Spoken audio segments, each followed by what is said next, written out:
నల్గొండ జిల్లా సమయానగర్లో వరద ప్రభావిత ప్రాంతాన్ని పరిశీలిస్తున్న ముఖ్యమంత్రి రేవంత్ రెడ్డి, సీఎంతో పాటు వరద ప్రభావిత ప్రాంతాన్ని పరిశీలిస్తున్న మంత్రులు కొండా సురేఖ, పొంగులేటి శ్రీనివాస్ రెడ్డి, పొన్నం ప్రభాకర్, ఎంపీ కడియం కావ్య, వరంగల్ నగర్ మేయర్ గుండు సుధారాణి, నాయని రాజేందర్ రెడ్డి, ఎమ్మెల్యేలు, ఎంపీలు, కాంగ్రెస్ సీనియర్ నాయకులు తదితరులు కార్యక్రమంలో పాల్గొన్నారు.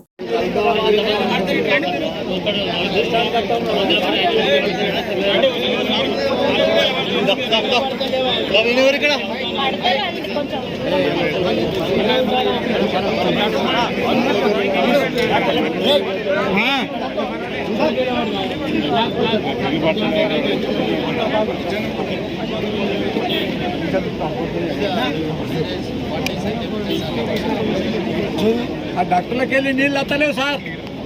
ఆ డక్టు బట్టిగా కట్టించి పెట్టారు, నీళ్ళు రాలే అన్నకి.